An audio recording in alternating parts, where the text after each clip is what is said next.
이재명 경기지사 뉴스 공장. 첫 번째 뉴스. 이재명 경기도지사는 1일 오전 경기도청 북부청사 평화누리홀에서 열린 11월 공감, 소통의 날 행사에서 아프리카 돼지 열병 방역 활동에 힘쓰고 있는 공직자들을 격려했다. 이 지사는 이날 아프리카 돼지 열병이 조기 확산될 가능성도 많았는데 최전방에서 온 힘을 다해서 막아내고 있다. 공직자 여러분이 애쓴 덕분이라며 집에 3주 만에 들어갔다는 사람도 있고 다들 힘든 것 알고 있다. 공직자 여러분을 지지하고 응원하겠다고 말했다. 다음은 우리 돼지 한돈 살리기 캠페인 관련 뉴스입니다. 아프리카 돼지 열병으로 어려움을 겪고 있는 한돈 농가를 응원하고 돼지고기 소비 촉진을 위한 캠페인이 열린다. 이재명 경기도지사와 박원순 서울시장은 1일 서울광장에서 열리는 2019 서울김장문화제 부대 행사인 우리 돼지 한돈 살리기 캠페인에 참여, 한돈 농가를 응원한다. 이날 캠페인은 김장문화제 행사장 내 마련된 한돈 홍보 부스에서 오후 1시 50분부터 경기도 홍보대사인 MC 노정열의 사회로 진행된다. 최근 수민의 반찬이란 프로그램에 출연해 인기몰이를 하고 있는 방송인 김수미 씨가 셰프로 출연, 이재명 도지사와 박원순 시장 등이 함께한 가운데 한돈 요리 시연과 시식, 한돈 보쌈, 시민 배식 등을 한다. 이와 함께 홍보 부스에는 돼지 열병, Q&A 자료, 한돈 신상육 등이 전시되며 한돈 할인 판매 코너를 설치, 방문자는 질 좋은 돼지고기를 저렴한 가격에 구입할 수 있다. 다음은 경기도 홍보대사 위촉 관련 뉴스입니다. 여고괴담 출신 스타배우 김구리, 경기호황쇼 김일중 아나운서, 최고의 한류 개그팀 옹알스가 이재명 도지사로부터 경기도 홍보대사 위촉장을 받고 2년간 경기도의 각종 정책 홍보 역할을 맡는다. 도는 1일 오전 11시 30분 경기 북부청사 도민접견실에서 배우 김규리, 김일중 아나운서와 개그팀 옹알스를 경기도 홍보대사로 위촉했다. 김규리는 97년 3시 휘가로 등의 잡지 모델로 데뷔, 영화 여고괴담이 미인도 등의 주인공을 맡으며 스타 배우로 등극했다. 하지만 사회를 향한 소신 발언으로 오랜 공백 기간을 가지게 됐고 최근 TVN에서 방영한 60일 지정생존자에서 솔직하고 당당한 인권 변호사 연기로 다시 뜨거운 사랑을 받았다. 김일중 아나운서는 SBS 공채 아나운서로 입사해 좋은 아침, 한밤의 TV 연애 등 인기 프로그램의 MC를 맡았으며 프리 선언 후 제2의 전성기를 맞고 있다. 현재는 경기도 팟캐스트 경기호황쇼를 진행하고 있다. 옹알스는 개그계의 한류를 이끌었던 세계가 인정한 넌버벌 퍼포먼스 코미디 그룹으로 지난 5월 개봉한 차인표 감독의 영화 옹알스로 화제를 끌고 있다. 이와 함께 발달 장애인들로 구성된 전문 연주단 드림이드 앙상블도 경기도 홍보대사로 위촉했다. 드림이드 앙상블은 연주단 9명 중 7명이 음악대학 출신으로 KBS 열린음악회, UN 특별행사, 평창 패럴림픽 및 청와대 초청 공연을 해왔으며 2015년 성남시 사회적 경제 창업 공모 사업에 선정된 이후 발달 장애인을 전문 연주자로 성장시켜 일자리를 창출하는 사회적 기업 역할을 담당해오고 있다. 도는 4명의 홍보대사 위촉을 통해 문화행사 참여와 도정 홍보를 강화해 도민과의 소통과 공감을 한층 더 높이는 데 노력할 방침이다. 이재명 도지사는 각자의 분야에서 최고로 인정받는 명성을 통해 경기도의 다양한 정책을 알리고 도민을 위한 공연 문화에도 아낌없는 지원과 홍보대사로서의 역할을 해달라고 당부했다. 한편 이날 4명이 경기도 홍보대사로 추가 위촉됨에 따라 총 15명이 도내의 다양한 분야에서 홍보 활동을 하게 됐다. 다음은 준공영제 시범사업 관련 뉴스입니다.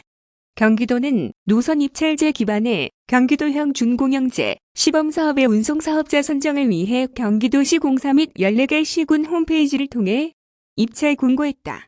경기도형 준공영제는 대중교통이 자가용보다 더 편리한 경기도를 실현하겠다는 민선 7기 이재명 지사의 공약사항으로 영구면허로 운영하는 민영제와 달리 버스 노선을 공공이 소유하고 경쟁 입찰을 통해 선정된 운송사업자에게 한정면허를 부여해 버스 운영을 위탁하는 제도다. 시장 가격에 기초한 재정 지원, 서비스 평가를 바탕으로 항면허갱신, 성과 이윤, 지급 등을 추진함으로써 보다 나은 서비스를 도민들에게 제공함은 물론 기존 준공영제, 보다 투명하고 효율적인 운영이 이뤄질 것으로 기대된다. 다음은 공유 퍼스널 모빌리티, 규제 샌드박스 실증 사업 관련 뉴스입니다. 전동 킥보드를 자전거 도로 일부 구간에서 운행할 수 있도록 허용함으로써 대중교통이 열악한 지역의 교통불평 해소를 도모하는 공유 퍼스널 모빌리티 규제 샌드박스 실증 사업이 1일부터 3일까지 진행되는 안전 캠페인을 시작으로 8일부터 화성 동탄 일대에서 본격 운영된다. 실증 사업의 본격적인 운영에 앞서 1일 청계중앙공원에서는 도, 산업통상자원부, 경찰청, 도로교통공단 관계자와 도민 등 100여 명이 참석한 가운데 고고싱 사고제로 챌린지 안전 캠페인 첫날 행사가 진행됐다.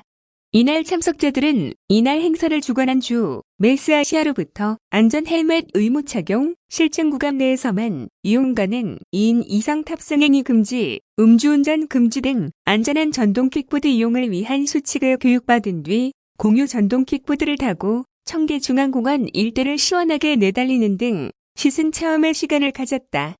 공유 퍼스널 모빌리티 규제 샌드박스 실증 사업은 이날부터 오는 3일까지 사흘간 교육 및 안전 캠페인을 실시한 뒤 오는 8일부터 향후 1년간 본격 운영될 예정이다.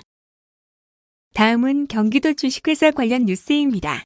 경기도 주식회사는 31일 도내 우수 중소기업의 해외 시장 진출을 돕기 위해 중국 연변조선족 자치주 연길 시내 현지마트 매장에 경기도 중소기업 상품 전시관 1호점을 개점했다.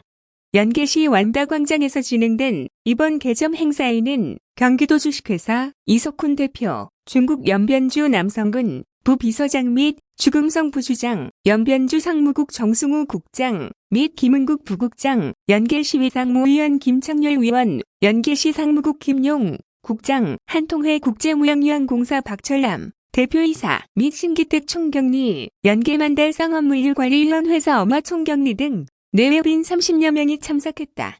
이날 참석자들은 도내 중소기업의 중국 시장 판로 확대를 위한 적극적인 협력을 약속했다. 특히 당일 행사장에는 현지 주요 지역 매체인 연변TV, 연변일보 등에서 취재를 하는 등 깊은 관심을 보였다. 앞서 경기도 주식회사는 현지 마트 체인 업체인 롱마트와 제휴의 연길 시내 30개 직영 및 가맹점 매장에 경기도 50개 우수 중소기업의 100가지 이상의 제품을 전시, 판매하는 경기도 중소기업 상품 전시관을 구축, 운영하기로 약속한 바 있다. 경기도 주식회사는 이번 1호점 개점을 시작으로 11월에 순차적으로 30개 매장을 모두 개점할 예정이다. 또한 온라인, 모바일 플랫폼과의 연계를 통해 전시관에서 상품을 보고 구매를 희망하는 소비자가 그 자리에서 바로 온라인을 통해 구매할 수 있도록 구현함으로써 O2O 형식의 역직구를 적극 활성화할 방침이다. 현재 중국에서는 이미 온라인, 모바일 플랫폼이 대표적인 유통 채널로 자리 잡고 있으며 두툼한 온라인상 소비층을 겨냥한 이번 사업은 경기도 중소기업의 판로 확장 및 홍보에 큰 기여가 될 수 있을 것으로 기대된다. 경기도 주식회사 이석훈 대표는 연변주는 한국과 문화와 정서가 비슷하고 우호적 관계를 유지하고 있어 도내 기업들이 진출하기에 최적화된 시장이라며 부디 이번 사업을 통해 경기도 우수 중소기업의 제품들이 중국 연변주 시장에 널리 알려지는 계기가 되기를 희망한다고 말했다. 한통회 국제무역유한공사의 박철남 대표이사는 한국의 우수 중소기업과 뛰어난 품질의 제품들을 연변주를 시작으로 중국 전역에 알리는데 총력을 다해 협력할 예정이라며 경기도 주식회사와의 협력을 통해 지역 경제 활성화에 앞장서겠다고 했다. 한편 경기도 주식회사는 연변주 정부 운영 보세물류센터 내 경기도 통상사무소 및 중소기업관 설치, 북중러 접경 삼각지대인 중국 지른성, 연변자치구, 홍춘시 지역을 활용한 동북아 각국의 양자, 다자 경제협력지대 활용 등 실질적인 사업 추진을 위해 적극적으로 나서고 있다. 다음은 팔당상 수원 수중쓰레기 정화 활동 관련 뉴스입니다. 경기도수 자원본부는 1일 오전 팔당호 손해섬 일대에서 한강유역 환경청과 합동으로 수중쓰레기 정화 활동을 실시했다. 연이은 태풍 등 집중호우로 상류에서 떠내려 온 쓰레기를 제거함으로써 도민들의 상수원인 팔당호의 수질오염을 예방하고 수질 보존의 중요성을 홍보하고자 마련된 이날 정화활동에는 도수자원본부, 환경부, 한강유역환경청 관계자 30여 명이 참여했다. 이날 정화활동에서 특수훈련을 받은 잠수부 등 참가자들은 특수장비를 착용하고 소내섬 주변 곳곳의 수중 부유물과 팔당호 바닥에 버려진 목재, 폐플라스틱 등 수중 쓰레기 5,000kg을 수거하는 한편 상수원 수질 보호의 중요성을 알리는 캠페인을 전개했다. 수자원본부는 CCTV 운영 및 지속적인 순찰 등을 통해 24시간 감시 체계를 구축, 팔당호 주변에서 발생하는 쓰레기 무단 투기 등 불법 행위를 근절해 나가는 한편 우산천, 조안천, 삼성천 등 팔당 상수원으로 직접 유입되는 15개 하천에 대한 주기적인 정화 활동을 통해 팔당호 수질을 보호해 나갈 계획이다. 수자원본부 관계자는 연이은 태풍으로 상류에서 떠내려 온 쓰레기 제거를 통해 팔당호의 수질을 개선하고자 이번 정화 활동을 실시하게 됐다라며 앞으로도 지속적인 단속과 정화 활동을 통해 깨끗한 팔당호를 만들어 나가겠다고 말했다. 한편 도수자원본부는 지난 6월 말 진행된 정화 활동에서도 팔당 상수원에 침적된 수중 쓰레기 20톤을 수거한 바 있다. 다음은 경기도 수질평가 보고서 관련 뉴스입니다. 한강권역 49개 하천과 경기도 내 호수, 저수지 등 호소 10곳의 수질평가 결과가 담긴 보고서가 발간됐다. 경기도 보건환경연구원은 2018년 경기도 수질평가 보고서가 지난달 31일 정식 발간됐다고 1일 밝혔다. 이번 보고서에는 남한강, 북한강, 한강, 안성천, 한강서해 등 한강권역 49개 하천 134개 지점에서 평가한 목표 수질 달성도 및 좋은 물 달성도와 함께 수개별 30개 주요 하천의 수질 변화 추이 등 도내 하천의 수개별 수질 평가에 대한 내용이 담겼다. 이와 함께 부영향화 지수에 의한 호소의 영양 상태 분류를 통해 도내 호소별 특성을 파악한 자료가 포함됐으며 연도별, 수개별 목표 기준 달성도, 평가, 10년간 하천, 호소 수질 개선율, 부영향화 지수에 의한 10년 평균 호소의 영양 상태 등에 대한 자료도 수록됐다. 보건환경연구원은 보고서를 시군 관련 기관에 배포하는 한편 연구원 홈페이지에 게시, 도민들이 자유롭게 활용할 수 있도록 할 계획이다. 다음은 도예소통 간담회 관련 뉴스입니다. 한국도자문화산업을 선도하는 도예인들과 관계자들이 2020년 도자, 정책 및 향후 경기 세계도자 비엔날레 개최 방향을 논의하기 위해 한자리에 모였다. 한국도자재단은 지난 31일 이천 미란다 호텔에서 한국도자재단 주관으로 2019도 예소통 간담회를 개최했다고 1일 밝혔다. 이번 간담회는 4차 산업혁명 시대 흐름에 맞춰 올해부터 시작된 공예창작지원센터 등 다양한 도자 혁신 사업의 구체화 및 2020년 재단의 새로운 정책 방향 공유를 통해 실질적인 도자 문화산업 발전 방안을 모색하고자 마련됐다. 행사는 2019 경기 세계도자 비엔날레 경과 보고, 2020년 재단 주요 정책 및 2021 경기 세계도자 비엔날레 개최 방향 설명, 소통 및 질의응답 만찬 순으로 이어졌다. 재단은 이번 간담회를 통해 2021 경기 세계도자 비엔날레 개최 방향 및 도자문화 확산 프로그램, 공예창작지원센터 및 온라인 비즈니스 플랫폼, 구축, 도자 디자인 보호 사업, 국내외 시장, 판로 및 진출 기반 구축 등 도자문화 산업의 융합, 혁신, 확장을 위한 재단의 내년도 정책 사업에 대해 설명했다. 아울러 개선점과 문제점에 대해 공유하는 등 상생 방안을 도출, 이를 2020 재단 정책 사업에 적극 반영키로 했다.